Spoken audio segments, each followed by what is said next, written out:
सत्यनारायण स्वामी व्रत कथा 7वां अध्याय हिंदी में।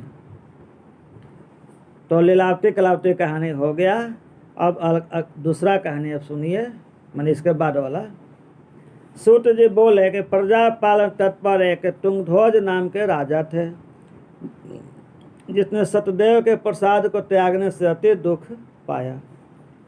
एक दिन उसने वन में जाकर अनेक पशु पक्षी को मारा, शिकार किया और बाद में आकर बर के पेड़ के नीचे सदैव भगवान का पूजन को देखा, जिसको ग्वाल बाल बंधु बांधव खुशी से करते थे। अहंकार से राजा वहाँ न गया और न सदैव को प्रणाम किया। दो गलती किया। एक तो उनके पास नहीं गया, प्रणाम नहीं किया। जब वे गोप राजा को प्रसाद देने लगे तो राजा ने प्रसाद नहीं लिया, ये इसका तीसरा गलती हुआ।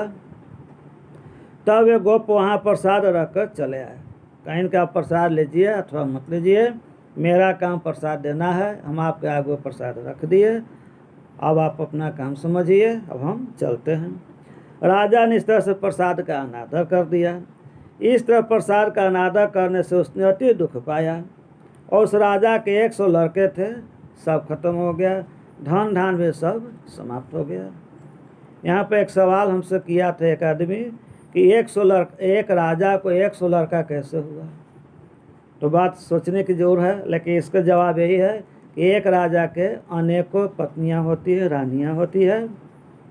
तो हर रानी से उनको 2 4 5 6 7 8 10 पुत्र उत्पन्न हुए, तो मैं 10 दहिए 100 हो गया, और 10 से ज़्यादा हुए तो 10 से कम मान करके चलिए। इस तरह से इसका सवाल का जवाब हो जाता है।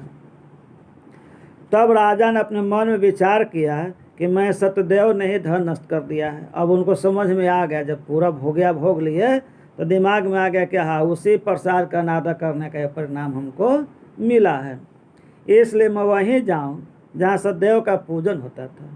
यह विचार कर वहां जाकर के अहिरों के साथ भक्ति से श्रद्धा युक्त होकर विधि से उसने सतदेव का पूजन किया। तब सतदेव के प्रसाद से धन पुत्र से युक्त हो गए और इस लोक में सुख पाकर अंत में वैकुंठ को चले गए।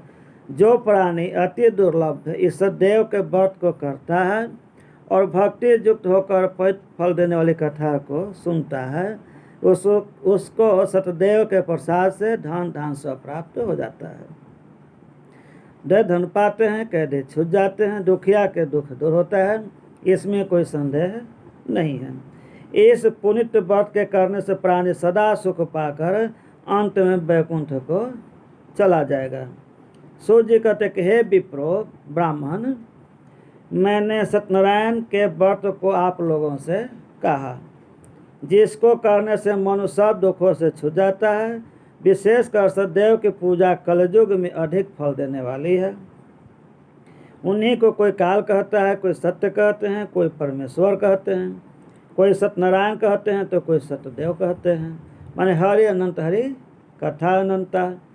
तो सत्य रूपी विष्णु सनातन कलयुग में अनेक रूप धारण करके सबको मनोकामना को पूर्ण करेंगे।